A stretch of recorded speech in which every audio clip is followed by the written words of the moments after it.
Hallelujah hallelujah hallelujah hallelujah, praise the Lord. সকলকে জয় যিশু। আমি আবারও একটিবার আপনাদের সকলকে অনুগ্রহের এই প্ল্যাটফর্মে স্বাগত জানাচ্ছি। আশা করি আপনারা সকলে ভীষণ ভালো আছেন, সুস্থ আছেন। হালেলুয়া। আজকে আমরা একটি ভীষণ সুন্দর একটা টপিক নিয়ে আলোচনা করব, যেটি শোনার পরে আমরা জানতে পারবো যে সফলতা কি জিনিস আর সফলতা কিভাবে অর্জন করতে হয়। হালেলুয়া। তো মূল প্রচারে যাওয়ার আগে আমরা অবশ্যই নিজেদেরকে ঈশ্বরের কাছে সমর্পিত করব এবং সম্পূর্ণরূপে ঈশ্বরের কাছে নিজেদেরকে সঁপে দেবো, যাতে আমরা যা কিছু শুনবো আজকে যেন আমরা হৃদয়ে গ্রহণ করতে পারি এবং তার দ্বারা 30 নয় 60 নয় 100 গুণ ফসল আমরা আমাদের জীবনে নিয়ে আসতে পারি। আমেন। হালেলুয়া। আসুন আমরা সকলে মিলে আমাদের চোখটা বন্ধ করি। হে সর্বশক্তিমান পিতা পরমেশ্বর, প্রভু যিশু, তোমার সামনে আমরা নিজেদেরকে আনি। প্রভু, তোমার সিংহাসনের সেই সম্মুখে আমরা আসি এবং তোমার পবিত্র রক্ত দিয়ে আমাদের দেহ, মন, প্রাণ এবং কানকে আমরা শুচি করি। হালেলুয়া। যাতে আজকে যে বাক্য তুমি দেবে প্রভু, হালেলুয়া, আজকে যে বাক্য আমরা শুনবো প্রভু, আজকে যে শিক্ষা প্রভু শুনবো, তার দ্বারা আমরা 30 নয় 60 নয় 100 গুণ ফসল আমরা আমাদের জীবনে নিয়ে আসতে পারি।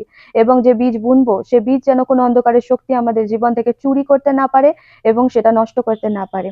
প্রভু, তুমি আশীর্বাদ করো। প্রভু, তোমায় ধন্যবাদ করি। এই প্রার্থনা খ্রিস্ট যিশু তোমার নামে চাই। আমেন। Hallelujah hallelujah. আজকে আমরা জানবো সফলতার বিষয়ে। হালেলুয়া। কিভাবে সফলতা অর্জন করতে হয়। আমরা আজকে যে টপিকটা নিয়েছি সেই টপিকটা ভীষণ গুরুত্বপূর্ণ একটা টপিক, কারণ সফলতা আজকের জীবনে কে না চায়। সফল হওয়ার জন্য আজকে মানুষ কত রকমের পন্থা অবলম্বন করে। আজকের দিনে মানুষের কাছে সফলতা মানে শুধুমাত্র টাকা অর্জন করা এবং নিজেকে সেই উচ্চ স্থানে বসানো, অর্থাৎ নিজেকে সেই জায়গায় দেখা যেখান থেকে দাঁড়িয়ে সে নিজেকে অনেকটা উঁচু মনে করতে পারে আদার্স যারা আছে তাদের চেয়ে, এবং নিজের নাম যশ খ্যাতি সে দেখতে চায় যে সবার থেকে যেন সে উপরে আছে, এগুলো যেন এই সমস্ত ক্ষেত্রে যেন সে সবার থেকে উপরে আছে। আজকে সফলতা এটা দিয়েই লোক নির্ধারণ করে। হালেলুয়া। কিন্তু আজ আমরা সত্যিকারের জানবো যে সফলতা বিষয়টা কি। হালেলুয়া। এবং সফলতা অর্জন করতে গেলে আমরা কি কি পন্থাগুলো অবলম্বন করব, যার ফলস্বরূপ আমরা সফল হব। অর্থাৎ আমরা যে কাজে হাত দেবো সেই কাজে যেন আমরা সফলতা লাভ করতে পারি, সেই কাজ যেন সাকসেসফুল হয়, সেই কাজ যেন গতি নেয়। Hallelujah hallelujah. আমরা যে কাজে হাত দেবো সেই কাজ যেন ফেল না হয় বা স্থির হয়ে না যায়। হালেলুয়া। এবং আজকের দুনিয়ায় যদি আমরা দেখি তাহলে মানুষ সফলতা অর্জন করবার জন্য যা কিছু করতে পারে, মানে সমস্ত কিছু করতে পারে। সেই সফলতা অর্জন করবার জন্য যদি তাকে সৎ পথটা ছেড়ে বাঁকা পথটা ধরতে হয় তাহলে সে সেটাও অবলম্বন করতে প্রস্তুত। এবং তাকে সফলতা অর্জন করবার জন্য যদি ঈশ্বরের বাক্যের বিরুদ্ধে গিয়ে, অর্থাৎ ঈশ্বর যে নির্দিষ্ট একটা নিয়ম রেখেছেন তার বিরুদ্ধে যদি যেতে হয় সে সেটাও করতে প্রস্তুত। অর্থাৎ সত্যকে বাদ দিয়ে সে যদি মিথ্যাকে অবলম্বন করতে হয় তাহলে সে সেটাও করতে প্রস্তুত, কারণ সে সফলতা দেখতে চায় তার জীবনে। Hallelujah hallelujah. সেই সফলতা অর্জন করবার জন্য যদি তাকে কাউকে ঠকাতে হয় তাহলে সে সেটাও করতে প্রস্তুত। সেই সফলতা অর্জন করবার জন্য যদি তাকে কোয়ালিটিতে যদি তাকে নিকৃষ্ট মানের আনতে হয় করতে হয় তাহলে সে সেটাও করতে প্রস্তুত। এবং সফলতা অর্জন করবার জন্য যদি সে চায় যে নিজেকে উঁচু জায়গা থেকে নিচু জায়গায় নামিয়ে নিয়ে আসে, অর্থাৎ আমি এটা বলতে চাইছি যে নিজের যে ব্যক্তিত্ব আছে, নিজের ভিতরে যে সৎ মানুষটা আছে, সেই জায়গা থেকে বেরিয়ে যদি তাকে নিচুতে নেমে যদি তাকে কাজ করতে হয় তাহলে সে সেটাও করতে প্রস্তুত। হালেলুয়া। কিন্তু বাইবেল আমাদেরকে অন্য কিছু শেখাচ্ছে। আজ আমরা জগৎকে জানি যে জগৎ কিভাবে সফলতা অর্জন করে বা জগতের নিয়ম কি সফলতা অর্জন করবার জন্য, সেটা আমরা আজকের দুনিয়ায় দাঁড়িয়ে সবাই জানি। যাদের জ্ঞান হয়েছে, যাদের একটু বোধ বুদ্ধি হয়েছে, তারা আমরা সকলেই বুঝতে পারি যে একটা সফল ব্যক্তির পেছনে হার্ডওয়ার্ক অবশ্যই থাকে। হালেলুয়া। অবশ্যই সেটা আমরা বাদ দিতে পারবো না। কিন্তু সেই জায়গাতে দাঁড়িয়ে কটা ব্যক্তি সৎ আছে। হালেলুয়া। কিন্তু আমরা আজকে জানবো যে আমরা আমাদের জীবনে, আমরা যারা খ্রিস্ট বিশ্বাসী আছি, আমরা যারা ঈশ্বরকে অনুসরণ করি, তারা যদি সফলতা পেতে চায়, তাদের স্পিরিচুয়াল জীবনে হোক বা যে কোনো কাজের ক্ষেত্রে হোক বা নিজের ব্যক্তিগত জীবনে হোক, যদি সফলতা পেতে চায় তাহলে তাকে কি পন্থা অবলম্বন করতে হবে। আসুন এই বিষয়ে আপনাদের সকলকে আমি প্রভু যীশু খ্রিস্টের নামে স্বাগত জানাচ্ছি এবং আপনাদের সকলকে আমি বাইবেলে নিয়ে যেতে চাই, কারণ আমি নিজের দ্বারা কিছু বলতে চাই না। বাইবেল কি বলে আমরা সেই বিষয়টা দেখব। সেই জন্য আপনাকে অবশ্যই খুলতে হবে আমার সাথে বাইবেলে গীত সংহিতা 1 অধ্যায়। সেখানে যদি আমরা দেখি তাহলে গীত সংহিতা বইয়ে প্রথমেই যে বিষয়টা নিয়ে আলোচনা করা হয় বা যে বিষয়টা নিয়ে শিক্ষা দেওয়া হয় সেটা হলো সফলতার বিষয়। হালেলুয়া। সফলতার বিষয়। তাই গীত সংহিতা 1 অধ্যায় আমার সাথে খুলুন, আমি আপনাদের হয়ে পড়ছি। এই প্রকারে জানাচ্ছে, ধন্য সেই লোক যে দুষ্টদের পরামর্শ মতো চলে না, পাপীদের পথে থাকে না, ঠাট্টা বিদ্রুপকারীদের আড্ডায় বসে না, অর্থাৎ আপনাকে আর আমাকে যদি আমরা খ্রিস্টে চলতে চলতে অর্থাৎ ঈশ্বরের পথে চলতে চলতে যদি আমাদেরকে সফলতার মুখ দেখতে হয় বা সফলতা আমরা অর্জন করতে চাই, তাহলে আমাদেরকে তিনটে কাজ করতে হবে। কি সেই তিনটে কাজ? সেই তিনটে কাজ হলো, প্রথমত আমাদেরকে দুষ্টদের পরামর্শ মতো চললে হবে না। দুষ্ট কারা? যারা আকাশে থাকা সেই মন্দ আত্মা, অর্থাৎ যারা প্রতিনিয়ত আপনাকে আর আমাকে ফেলবার প্ল্যান করছে, যারা প্রতিনিয়ত আপনাকে আর আমাকে চেষ্টা করছে যে কিভাবে আমাদেরকে দুষ্ট পরামর্শ দেওয়া যায়, কিভাবে আমাদেরকে সেই পথ যা ঈশ্বর নির্ধারণ করেছে সেই পথ থেকে সরে গিয়ে সেই পথে যেতে পারি, যা সেই মন্দ আত্মারা অর্থাৎ সেই মন্দরা দুষ্ট আত্মারা ঠিক করে রেখেছে। হালেলুয়া। এবং সেই দুষ্ট আত্মারা আপনার জীবনে আসবার জন্য যে কোনো পথ অবলম্বন করতে পারে, কোনো ব্যক্তি, কোনো পরিস্থিতি বা কোনো প্রলোভন, যা কিছু অবলম্বন করতে পারে। হালেলুয়া।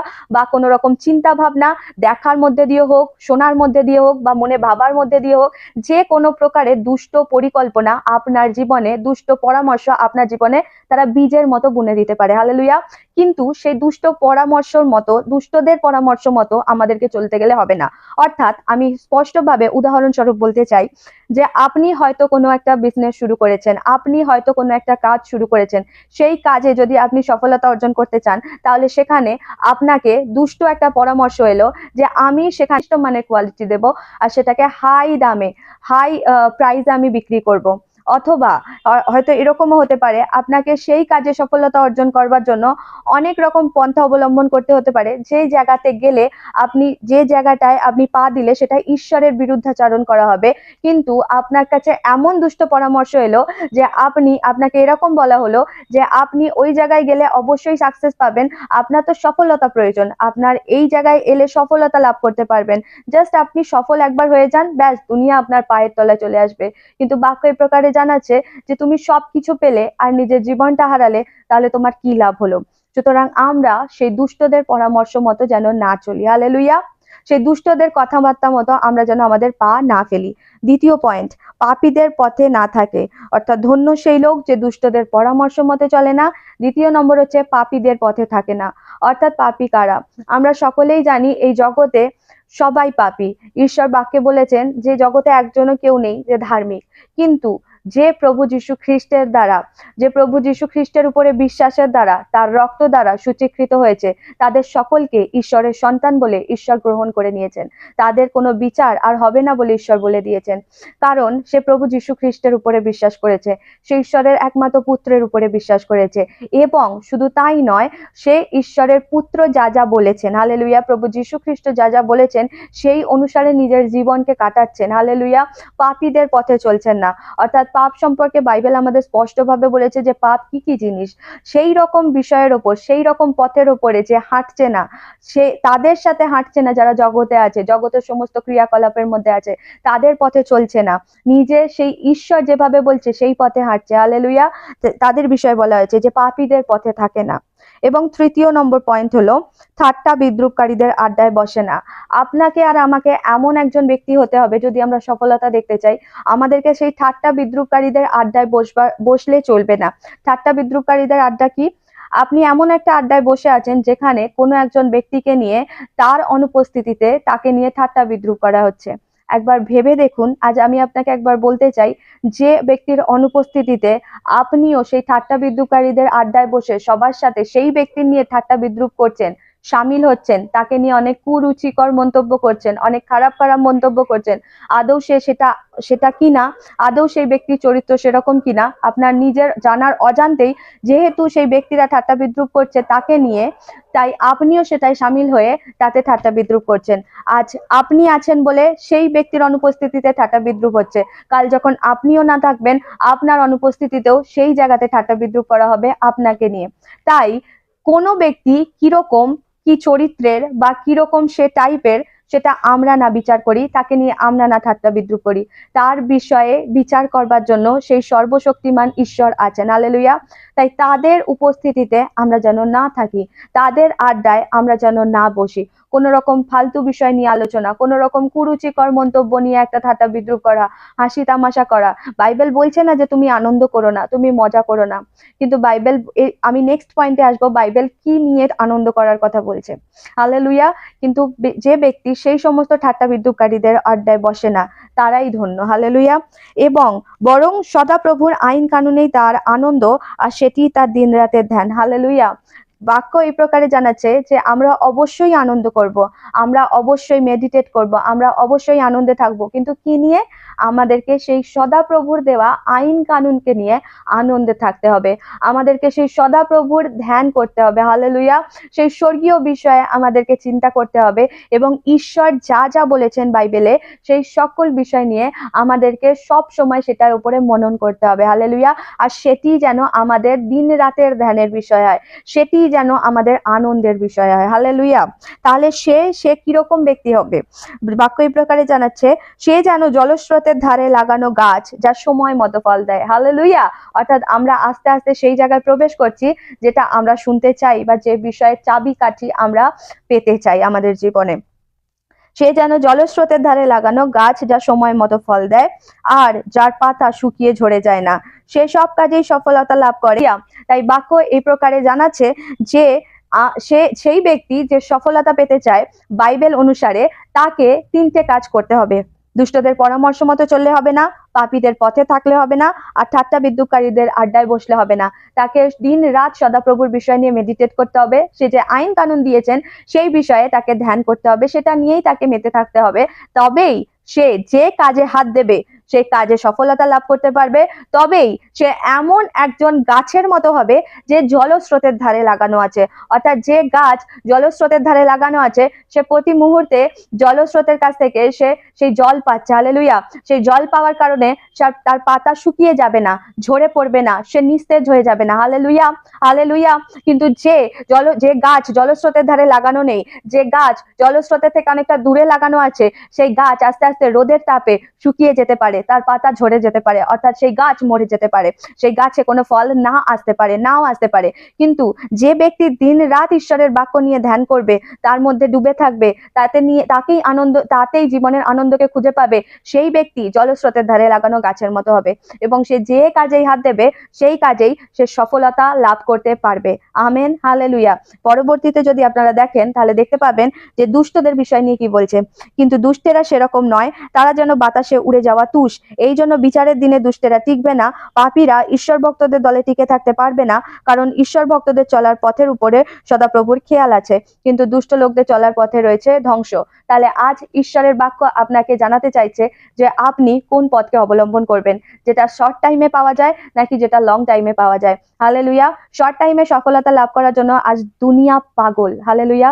শর্ট টাইমে সফলতা অর্জন করবার জন্য, শর্ট টাইমে নাম যশ খ্যাতি উপার্জন করবার জন্য আজ দুনিয়া কি না কি করছে। সে যে জিনিসটা তাকে বলা হবে, যে কাজটা তাকে করতে বলা হবে সফলতা অর্জন করবার জন্য, সে সেই কাজটাই করতে প্রস্তুত। কিন্তু আজ ঈশ্বরের বাক্য আপনাকে আর আমাকে একটু থামিয়ে দিয়ে চিন্তা করবার জন্য উদ্বুদ্ধ করছে।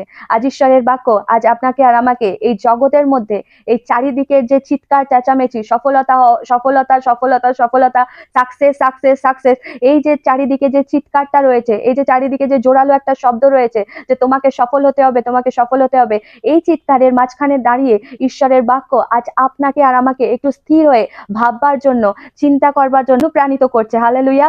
যে আমরা সফলতা যে অর্জন করতে চাইছি, যে কোনো কাজে, আমরা যে কোনো কাজে হাত দিলেই সে কাজে সফলতা লাভ করতে পারবো। হালেলুয়া। কিন্তু সেই সফলতা অর্জন করবার জন্য আমাদেরকে আগে জানতে হবে যে ঈশ্বরের তরফ থেকে সেই কাজটা কিনা, যে কাজটা আমরা নির্বাচন করছি সেটা ঈশ্বর মহিমান্বিত হবেন কিনা, সেই কাজের দ্বারা ঈশ্বর মহিমান্বিত হবেন কিনা। আমরা যে কাজে হাত দিয়েছি সেই কাজেতে আমি ঈশ্বরের পথকে অবলম্বন করে চলছি কিনা। হালেলুয়া। আর সর্বশেষ আমি ঈশ্বরের আইন কানুন যেটা বলছে সেই অনুসারে নিজেকে রাখছি কিনা। হালেলুয়া। এই তিনটে কাজ যদি আমরা করি, অবশ্যই আমরা আমাদের জীবনে সাকসেসকে দেখতে পাবো। আর আমি লাস্ট একদম বিষয় বলতে চাই, প্রার্থনা, অবশ্যই প্রার্থনা করা উচিত, এবং নিজের মুখ দিয়ে ঘোষণা করা উচিত।